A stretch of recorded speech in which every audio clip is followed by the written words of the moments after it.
this is Kermit the Frog. Fascinating. I'm Captain Kirk. Magic is always there, as long as we keep looking for it. Engage. What does God need with a starship? Thank you, love you. Mwah. I protest. I am not a merry man. Places, please. And here we go. Down at Fraggle Rock. Welcome, Doozers, Packlids, Trash Heaps, and Things, to episode 171 of the MuppeTrek Podcast. I'm Steve. And I'm Jarman, and you are going to join us on a journey from the Gorg's Garden to the Gamma Quadrant. Each week, we compare the epic works of Jim Henson and Gene Roddenberry. And this week, we're covering Fraggle Rock episode, The Invasion of the Toe Ticklers, and Star Trek The Next Generation episode, Tin Man. And this, of course, marks the end of Season 2 of Fraggle Rock, and with it, we'll look back on the best and worst of the season and see where they fall on our overall top 3 and bottom 3. Yeah, so very look out excited for that. And before we do that, though, Steve, I think I want to rock. Many gems, jewels, and geodes can be found deep in Fraggle Rock, and this week's is Humite. Humite is a beautiful orange and amber stone. Most of the time, its colors are compared to autumn leaves. Well, it derived its name, but first discovered in 1813 by Sir Abraham Hume, who was a minor British noble and a politician who loved rocks and had this vast mineral collection. And the study of it, I think after his death, advanced mineral studies considerably in the 1800s. So he was a virgin, basically. So many specimens. What? So he was a virgin, basically. Yeah, man. Nerd. I love my rocks. I study rocks. So chances are you haven't seen it in a ring or a piece of jewelry because gem quality stones are just incredibly rare. And it's a shame because it's a beauty. It is pretty. And nowadays it's predominantly mined in a very few places in North America, but mostly the Middle East and then in Russia. Very cool. And that's Humite. And that rocks. Yeah. Well, what's going down in Fraggle Rock? What's up, Doc? Doc can't get peace of mind with them tearing up his darn road out front to put in a gas main. Sprocket finds a yum stone. It was weird that he was like, yeah, chew this rock. Sprocket finds a fossil with his mouth, and Doc has to stop the gas company for fear that they will destroy a historical fossil bed. The local university comes in. They put a stop on the work order, which means that the inn that Doc works at can't have central heating for their guests. And Doc is in a spot about what to do. Well, he meets with the gas people and the geologists off screen, and he just agrees to allow them to move the gas main closer to his house. And then he gives Sprocket another rock. What's going down in Fraggle Rock? Mokey sits out in a beautiful garden, presumably somewhere beyond the Gorg's Garden, flowers, and she sings just a lovely song, The Joy. And it's about being out in the fresh air and just enjoying being under the sky and all that. Well, a fuzzy little caterpillar or a toe tickler crawls by Mokey, tickles her, befriends her, and Mokey names her Agnes. So she has Agnes follow her back to Fraggle Rock, but there are all these red toe ticklers that come with her. On the way, Mokey overhears the Gorgs planning to murder all the toe ticklers, and she's like, well, for Agnes, now you have to come with me to Fraggle Rock. Meanwhile, in the rock, Gobo is looking for Mokey. He says she'd really love Uncle Traveling Matt's postcard and then just reads it even though she's not there. Well, Matt is also out of nature. He's hugging and kissing trees, and he discovers a group of treasures left on the ground. He picks them up and tries to return them to a nearby silly creature who takes great offense. The silly creature shows him where these treasures can be stored. Mokey introduces Agnes, the toe tickler, to the group, and Agnes eats and eats and eats the cave moss, and then more toe ticklers come and invade the rock. Everybody is just tickled. They all sing Born to Laugh as the ticklers make them laugh uncontrollably. But it gets out of hand, and then Agnes signals the others, and they all go racing off. The Fraggles try to head them off and trap them in a cave. But Mokey's conscience gets the better of them as she struggles to free her toe tickler friends. She finally moves the rock, venturing into the cave to find Agnes, but instead she finds tickler cocoons. Ooh. Blech. Mokey vows to take them out one at a time, but the cave collapses behind her. Red and the others struggle to free Mokey while Agnes is hatching, and this is deeply unsettling and almost graphic. Yeah. It's real weird to look at. Just creepy tentacles. What and comes everything. out is more like a jellyfish than a butterfly. Mokey says goodbye, but Agnes grabs her with her tentacles, I guess, and takes her out of the cave and back into the Gorg's garden. While the others continue to try to free Mokey, she comes up behind them, and they have a sweet reunion. What do doozers do? Not a damn thing. They didn't do anything this week. Damn it. In the Gorg's garden, Ma Gorg is trying to grow bouquet flowers that were part of her wedding bouquet, but there are these terrible little bugs that come every time and eat them. So she commissions Pa, who then makes Junior do it, to kill all of them with poison. Junior is out on the hunt, but then he figures out he can't find any of them. They're all gone. Well, the flowers grow and grow, and they get really, really stinky and stink up the joint. Ma wants them gone. Junior sets about pulling the smelly flowers, which are growing out of control, and it turns out they needed the furry things. But then they hear the song of the purple Sproingers, butterflies kind of, which they marvel at the beauty of, not knowing that it's all part of the circle of life. And that's what's going down in Fraggle Rock. Jarman, what did you think of this week's episode of Fraggle Rock? I think it was a good, fun episode overall, especially since we've had a lot of kind of, not bottle episodes, but kind of contained episodes. This was kind of a big scope, and we had like the Gorg's Garden and a lot of caves, and had the main Fraggle cave, and a lot of the characters were involved, except the doozers and the trash heap. Goddamn. Yeah, a lot of cool creature and puppet effects with these weird jellyfish creatures, tons of the caterpillars.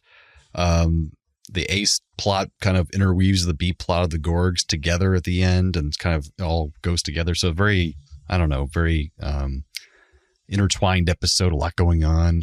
So yeah, it was, I thought the songs were a little bit meh to me, but they weren't bad. So just overall, I think a very upper middle episode for me, but what'd you think? I'm going to agree. I think the only downfall of this episode is really the music. Yeah. The music just didn't quite hit. But what I'll say is that this is the most interesting Mokey-centric plot we've ever That's gotten. true. Normally, yeah. her-centric plots are kind of boring. Yeah. I love the Toe Ticklers. You're right. Lots of great locations. The place beyond the Gorg's Garden was like a neat, That was kind cool. of new Yeah. place for them to be. The chimney rock that they get out at the end. Like all these are new kind of geographical locations, I think. So that was all cool. Fun to see some Gorg lore. Once again, Gorg lore. Mm-hmm. They had a formal wedding with bouquets. Yeah. And poison exists. So that's good. But I don't know. I thought this was really good, but it could never be topped because the music just didn't. That one thing to take it over the edge. Otherwise, this could have feasibly inched onto the top 3. I was thinking the same This thing. I week was like, for me. it just didn't quite hit there, but it was just like, there was so much going on. They obviously were saving up their money for this episode, and like they pumped a bunch into it, but then it just didn't quite hit. But it was pretty They're close. like, quick, blow the budget or we won't get as much next year. Yeah, exactly. As a guy who works in HR, you know how that is, I'm sure. That's right. Well, what are those silly creatures up to this week? Uncle Traveling Matt finds trash just out in nature and thinks it's treasures, tries to return it to a hiker who shoves him in a trash can. So this week I decided to talk a little bit about recycling. Well, recycling is not new. Greeks and Romans would collect and melt down old tools and weapons to make new ones all the time because metal was so precious they couldn't afford to lose a lot of it. And then as industrialization hit, so did recycling. Factories, to protect the bottom line, were finding ways to reuse or repurpose scraps of cloth and bits of metal and remelt them so that nothing was wasted. Now, mind you, this was for greed reasons, but it still counts. And then in World War I and World War II, citizens in several occasions were encouraged to save and turn in materials, ranging anywhere from rubber to scrap metal in support of the war efforts.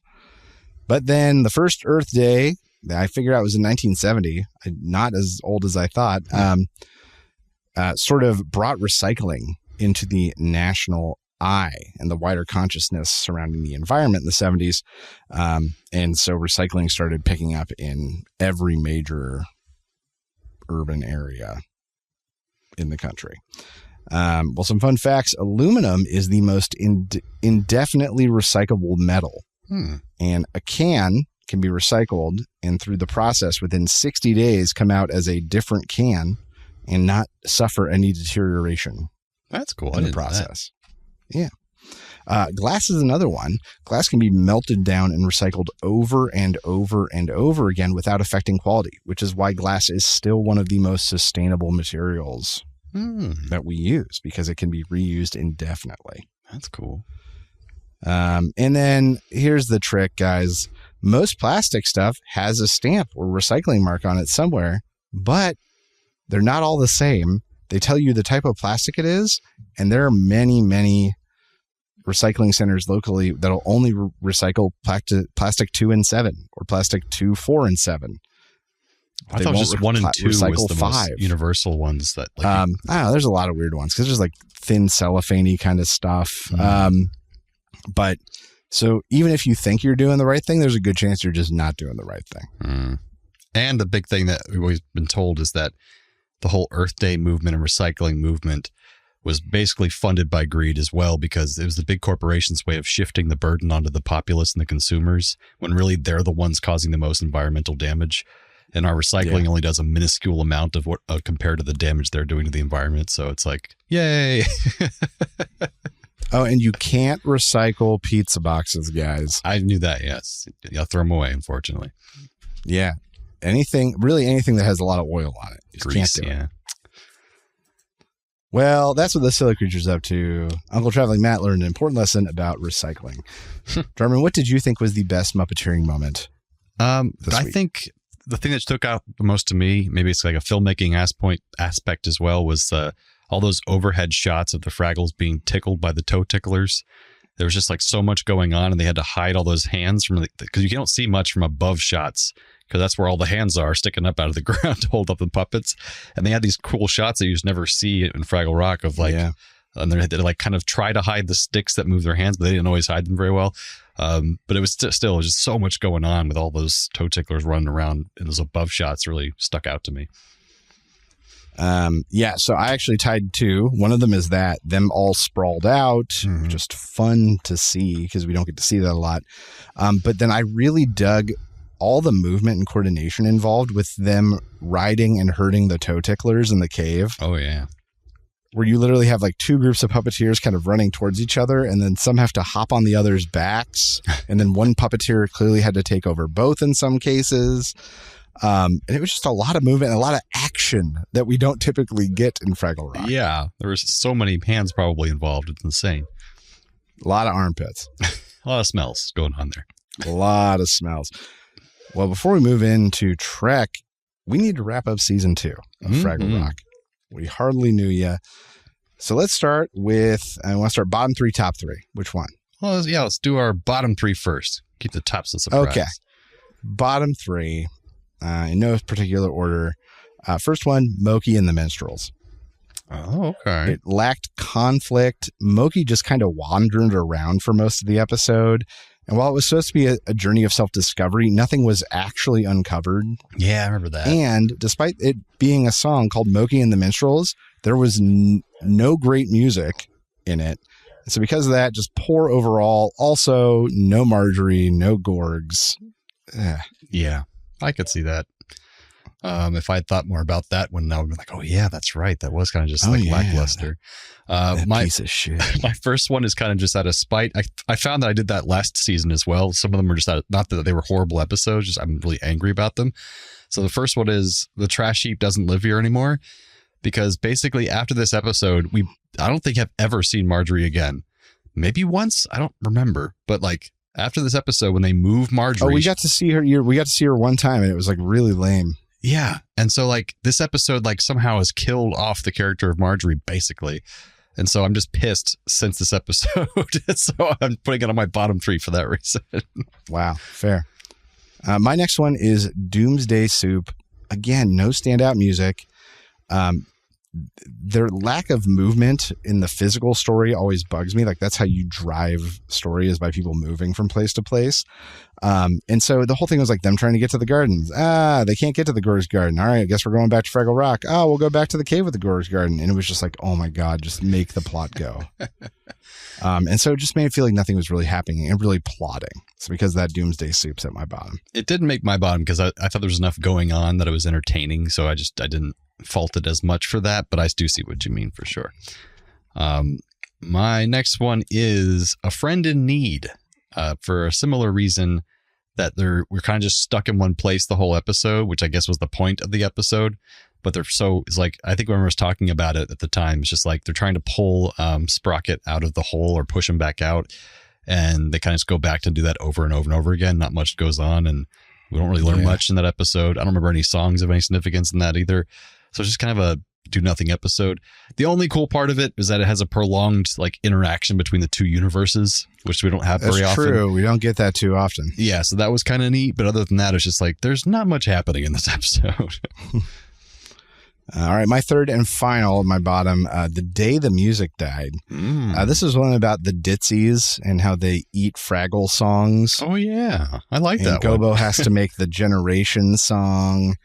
And while it was cool to get some lore, like, the Ditzies are why they have light, which is like kind of a big question. Oh, and they feed off of Fraggle songs. And that's brilliant because that's something Fraggles always do. Like that was smart and clever. There was no causation. It didn't move anywhere. It was mostly just Gobo and Wembley kind of like worrying about what to do. Yeah. And it didn't even end with a good song. Once again, this is one of those things where like the day the music died, every show episode that's supposed to be about music, it's like, God, this episode doesn't have good music. And the trash heap did return. This is the one where the trash heap came back because she was telling them like, you have to do what you always do. And her cryptic message was like, well, you always sing, so you have to sing. But that didn't come through and it was awful. So it felt lame. Day the Music Died, bottom 3. For some reason, that one moved me a little bit more, that episode. And I liked Gobo's last song a little more than you did, I think. But yeah, so I didn't make my bottom 3. But my last one for bottom 3 is A Cave of One's Own. This is kind of similar. Oh, that was just recent too. Yeah, a similar theme that we're going with here where things are just like not much happened, back and forth a lot in the same place. I don't think anyone really learned a lesson that episode. They kind of just got distracted at the end by having fun being flung out of the And they're both apartment. like openly mean to each other and launching each other out of the hammock and stuff. I don't think a lot was accomplished. We didn't learn anything, nothing musical I can remember from that episode. So just kind of a blech episode for me. All right, well, let's get into our top 3. And Jarman, this is maybe I think the first time it's ever happened. My top 3, the trash heap doesn't live here anymore. Whoa! We get to see Wembley like actually develop as a character. There's big world stakes with Marjorie threatening to be moved. Mm-hmm. We got good Gorg stuff, a little bit more view to like the Gorg's habitat. And big performances from Philo and Gunge. Jerry Nelson is Marjorie, giving it all he's got. Different voices, weird accents, and it was just really fun. And I agree. It sucks that Marjorie like disappeared for a while after, but I don't think that's this episode's fault. I mean, it technically is this episode's fault. It's funny because I once again not saying it's a bad episode, just like the ones I had on our overall list from last season. It's just the episode pissed me off for different reasons, so that's why I made the list. So not a bad episode, but an angering episode. My first one for my top 3 is All Work and All Play, because we have the introduction of Cotterpin, an adorable doozer.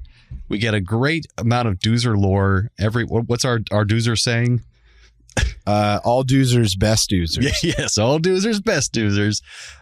It shows they can successfully build new characters in this universe, and then we continue to see some of these doozers in future episodes this season. And we get all these intricate doozer sets that are introduced. Like, it's just, there was a lot going on. I was like, whoa, this is like a whole new series right here. We get like a spinoff, right? So I thought that was just a really landmark episode. Oh, yeah.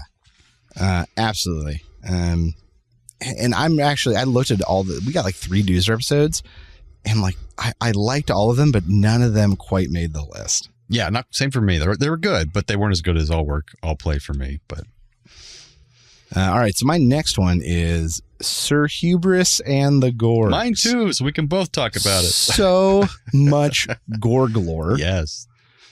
That the original Gorg may have been a human was kind of like a crazy thing for them to tickle at. Or a Fraggle, maybe it's not clear. And then them getting to play their trick and come back. We get a peek at like the strict Gorg code of conduct and sort of their prophecies and much bigger like philosophical and religious sort of stuff with them that we haven't gotten anything that big before.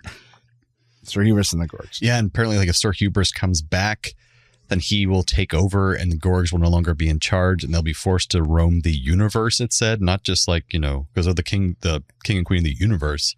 So where would they go? What is out there? Who is Sir Hubris? And there's a great song in there too where they're moving out and it's like a funeral dirge almost. Yeah, it was just a beautiful set design inside their castle. We didn't get to see as much of their castle before, so it was great. All right, and to continue on in this theme, my next one, Junior Sells the Farm. Another Gorg heavy episode. Almost made my list. And just 2 words for you, Wander McMooch. I love Wander McMooch so much. He is the best one-shot character I think we've ever gotten. In my mind, I compare him to like Harry Mudd. Or like your character from Oklahoma. Yes, Allie Hackham. Yeah. It was funny to see Junior tricked. It was great to see a reason for the Fraggles and the Gorgs to work together to like preserve each other, which was nice.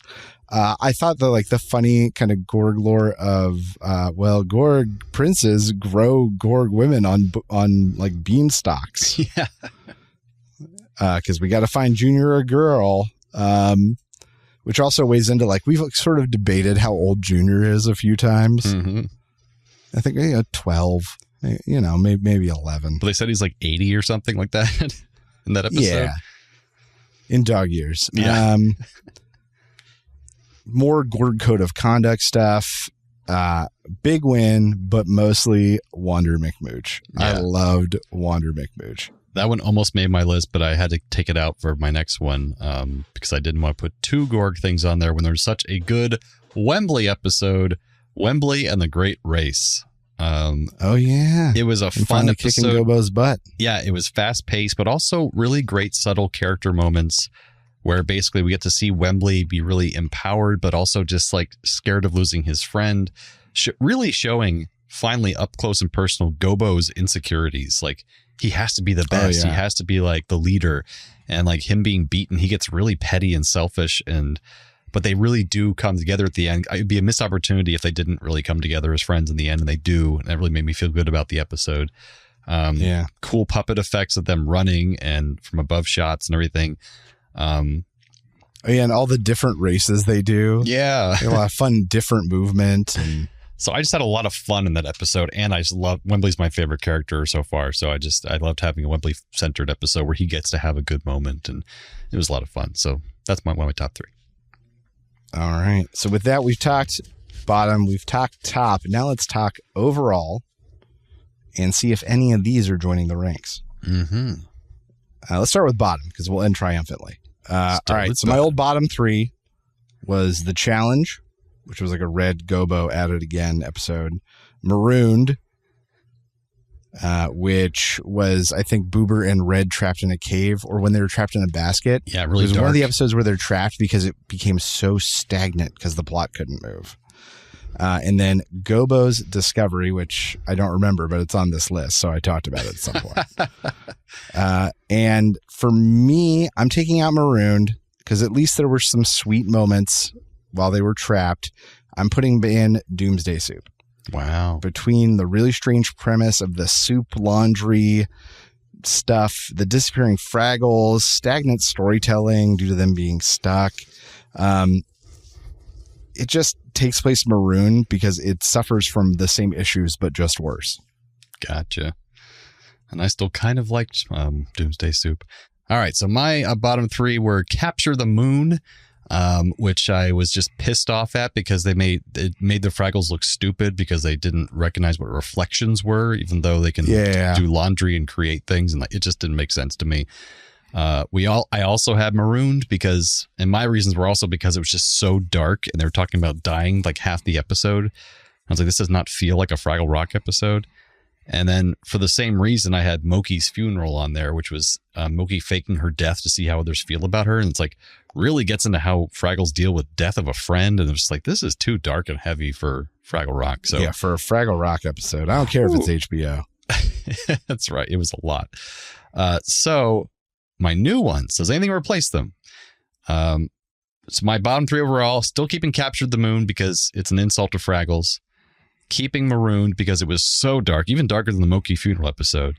But I am replacing Mokey's funeral because it was a little more sweet and there were more funny moments in that one than Marooned. So I'm replacing that with A Cave of One's Own, which was just, I thought, fluffy silliness with no real message and just them being rude to each other. And it just wasn't, I just did not jive with that episode.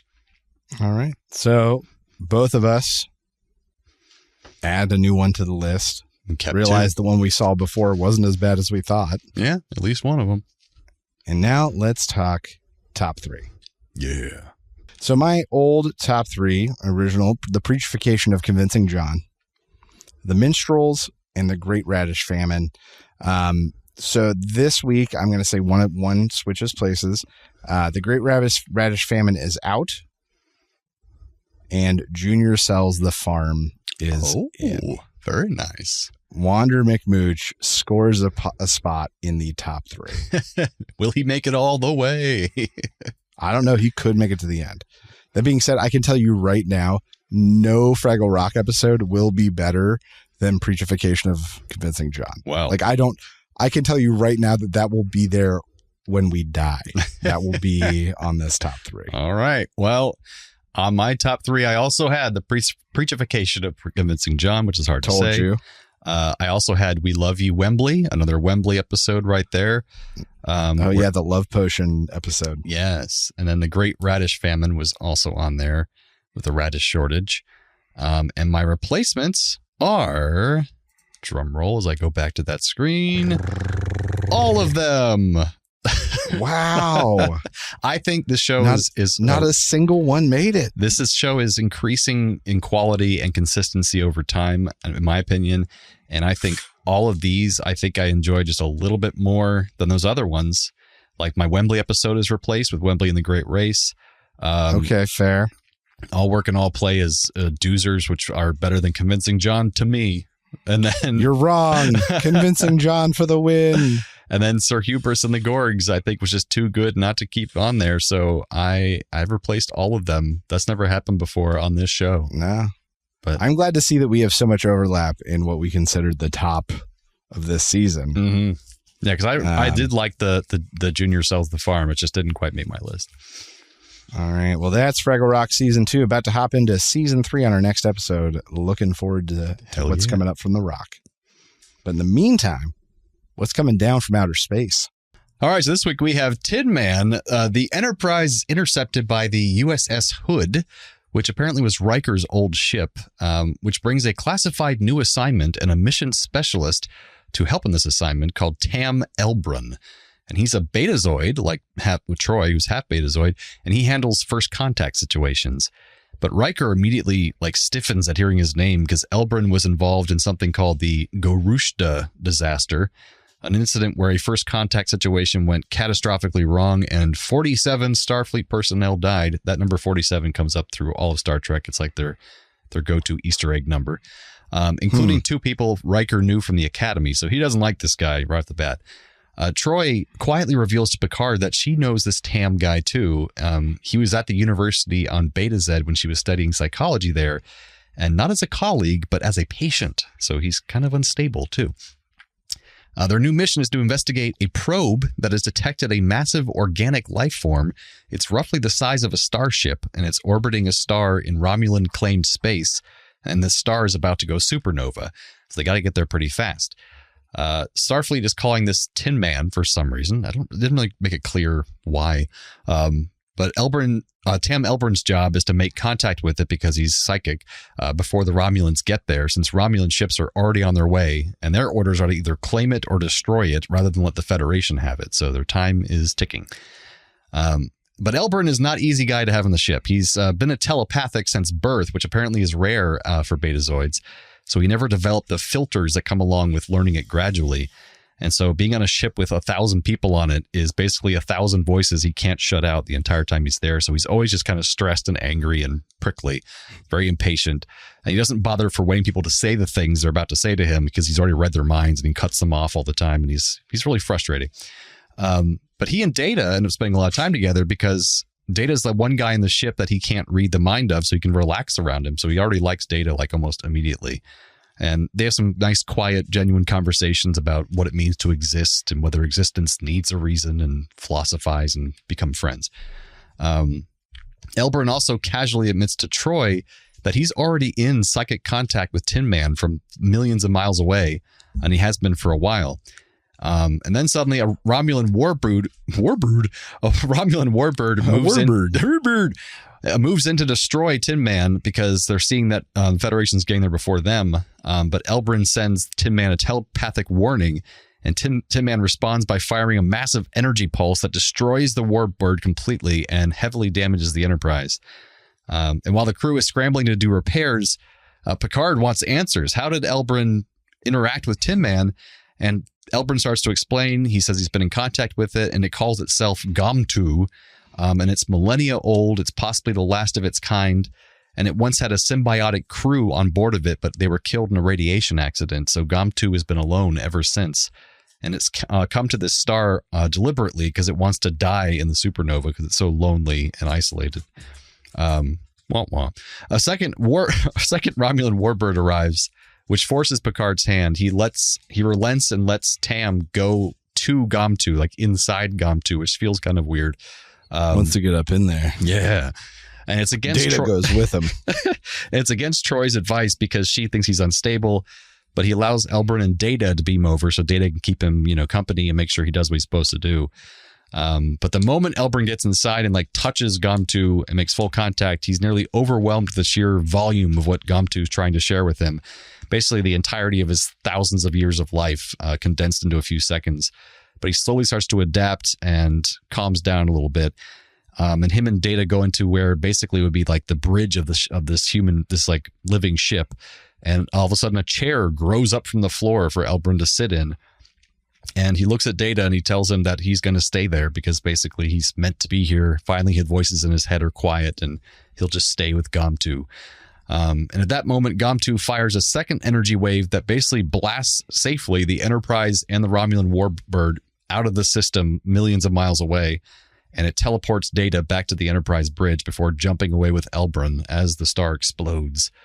And Troy talks to Data about Tam, and Data says that he believes Tam found what he was looking for.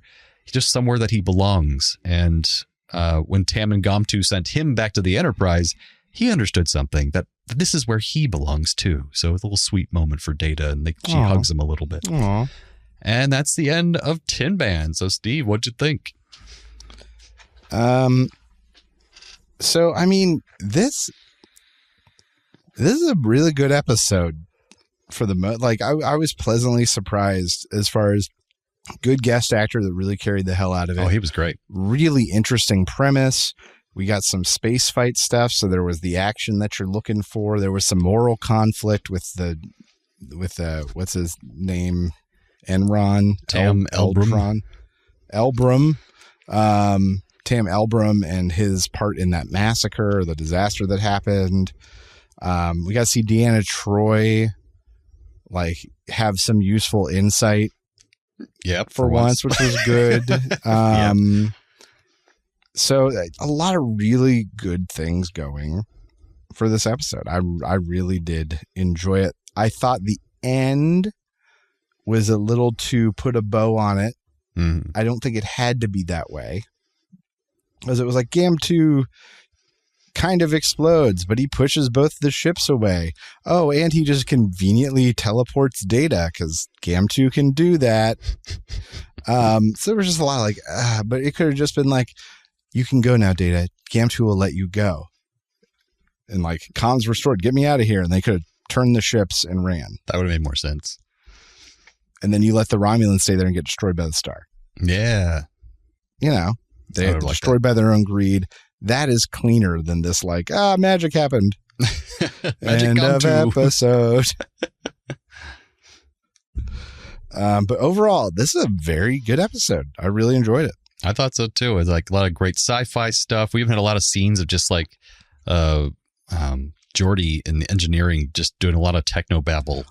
What the hell was up with that? We have never gotten this much engineering play. Yeah. Ever. Normally it's just them telling Geordi to do stuff and then them cutting away and then back to his update, but they showed all the stuff in between this time. Yeah, and I thought it was funny because obviously the two guys in the background weren't paid for saying lines, so he kept talking to them and they wouldn't say a word, and it's kind of awkward for a little bit because you would at least say yes sir, or right on it, but they said nothing. Everything he said. But yeah, I like that they gave him some time to be an engineer and show what he does in there all the time. But yeah, I noticed that as well. I was like, wow, we're getting so much more engineering stuff. A lot of philosophical quandaries, like you said, good guest actor, a mission, expanding circumstances, a ticking clock because the supernova. Oh yeah, his reveal that he's been in contact with GAM2 before, changed the stakes of what was happening. He's hiding stuff. His motivation. Yeah, but yeah, really well written. Solid Star Trek this episode. one has a decent chance of ending up top 3 this season. Oh, very nice. Yeah, it's just I didn't remember this episode, but now I watched it. This is a solid Star Trek episode. Absolutely. And once again, the guy who I can't remember his name, he's in the Trek Connections. Harry Grainer, who played Tam, was a great guest actor. Oh, did a real good job. They score some good people that go on to do a lot of great things. Oh yeah. Some Trek facts this episode. This is pretty funny. The sound effects for the alien ship GAM2 were produced by having a stage crew member eat half of a large pizza and then sit quietly with a dermal microphone taped to his stomach to record the sounds of his digestive process. Yeah. So let's actually listen to it again and hear what that sounds like. That's actually a man digesting. The growing chair that comes out of the floor was actually reversing a time-lapse film of a wax chair melting. So that's how they did shit back then when they couldn't afford CGI to make it look good. It looked fantastic. Oh, yeah. That's a classic Hollywood trick. It was real. That's why it looked great.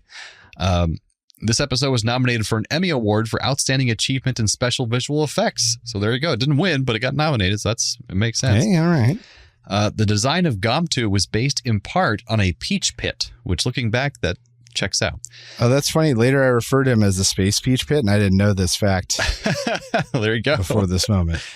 The special effect used when GAM2 defends itself and sends that blast out into space is the same exact visual element from when V'ger explodes at the end of Star Trek: The Motion Picture. They just had it on file and they used that same exact effect from 1979. Chosen as the feature for the premiere of Trek Theater, which was a periodic event thrown in honor of the author of the original story of this David Bischoff, who made the story that this is based off of, out of Eugene, Oregon. They have amateur actors who love Star Trek gather together and put on faithful reenactments of their favorite episodes for a live audience, which I would love to see, but I'm sure it doesn't happen anymore. It's probably a long time ago, but it was this is the episode they chose the premiere because the author was from this hometown of Eugene, Oregon. Well, that's awesome. Yeah. Anyways, Trek Next this week. Captain Robert DeSoto, who I think was on a screen at one point, was played by actor Michael Cavanaugh, a longtime working actor with an IMDb a mile long. Well, one of those credits, he was in an episode of Kojak starring Telly Savalas, who was a Muppet movie cameo haver. That's true. And then Tam Elbrin, as I mentioned, played by actor Harry Groner. I think it's Groner, played the role of Dr. Pack in the much-loved movie Patch Adams. Also in Patch Adams, featuring Michael Jeter as Rudy, who's a character actor you would recognize from something. A lot of people know him from The Green Mile. But Michael Jeter was the second and much beloved Mr. Noodle on Elmo's World. a role that has been passed to multiple people at this point. Elmo's World? What is Elmo's World? Elmo's World was sort of so after the fall of Big Bird came the rise of Elmo, and so Elmo got his own show called Elmo's World, where he like lives in a house and things are drawn with crayons and everything. Had a segment for Mr. Noodle, who was just this basically a mime, for lack of a better term. Interesting. And Michael Jeter was the second Mr. Noodle. Fascinating. What a connection. Well, it makes sense because they're the same episode. Same damn episode. Both episodes feature a creature that is only truly cared for by one other character, and that character ends up getting sealed into a room with them of sorts. Tam gets sealed into Gomtu, with Gomtu, basically, and Mokey gets sealed into a cave with Agnes. Oh, I like that. Yeah. That's sweeter than mine. Both feature mysterious floating creatures that come from somewhere in the sky. The Space Peach Pit and the Sproingers. Space Peach Pit. I love it. Because the Gorgs literally don't know where they come from. That's true. Both have creatures that probably have their own name, but they're given a nickname by another character because they can't speak for themselves. Gomtu is called Tin Man by Starfleet in Star Trek, and the Toe Ticklers, first being called Toe Ticklers, that's not their name probably, and being called Agnes by Mokey on Fraggle Rock. We don't know what its name is. It probably has a real name. It just can't speak for itself. All right. Both feature an environmental message. Uncle Traveling Matt discovering recycling and Star Trek recycling the V'ger explosion.